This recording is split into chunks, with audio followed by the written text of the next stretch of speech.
my first real consideration when looking through all the work, I was really looking at folks that had some mastery of craft, that they had a grip on materials, on processes. They were using things with confidence. And I think something that may sound kind of vague, but I think if you're looking around at works and you think about what that means, confident artists are going to take materials and they do what they needed to do for themselves. And so I think that's something that kind of stands out. But there's also some works that are, I think they're playful. There's some playful works in the show. There's playful works that have kind of some kind of more kind of social commentary or real narrative kind of just below the surface. That's something that always draws me in. I love work that makes me walk to it because it looks good, it's exciting, and aesthetically appeals to me. But then it holds me there a little bit longer. So it brings me to another really important thing when you're putting works in a show like this, is titles, right? So I think when you're walking through this show, read the titles, right? Because that adds a whole lot of insight into what we're looking at. Untitled is a title. It's a legitimate title. Sometimes you need to have things that are untitled.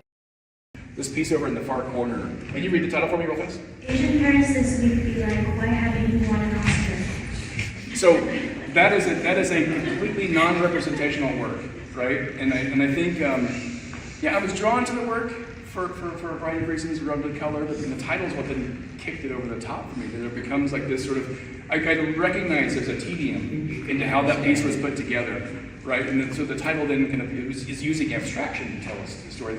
Once you put artwork outside of yourself and you're no longer there to kind of defend it or talk about it, it's up to other people's interpretation. If you look around, there's a few artists whose work I thought needed to have two of their works in the show, right? Because I think that helped see that this isn't just kind of a one-off crazy exercise. This was something this artist has explored and used materials to tell a story.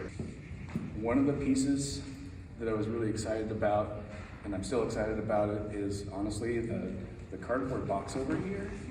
The Del Monte box that has laser cut images from the 7 train in New York on it. And so I think that that's a piece that drew me in out of curiosity, but then once I spent more time with it, I laughed a little bit. I like humor in work, and I think there's several pieces you can walk around here and you can see some humor involved, like the little rabbit over here coming out of the carrot can. There's some fun works in here, but there's also works in here I think that have a certain amount of seriousness. There's a painting over in the corner of the guy with the sock, and I don't even know if I would have delved into too much of what was going on, but it's like the figure is not meant to be celebrated necessarily, right? And so I think to me, I felt like it was important to show that because I'm trying to show some other things that are connecting to kind of what's happening in the world today. Well, I've got the floor still. I want to say one more thing. I think it's nice that you all have this space and the space put together so well. Thank you to the crew who put this all together in here.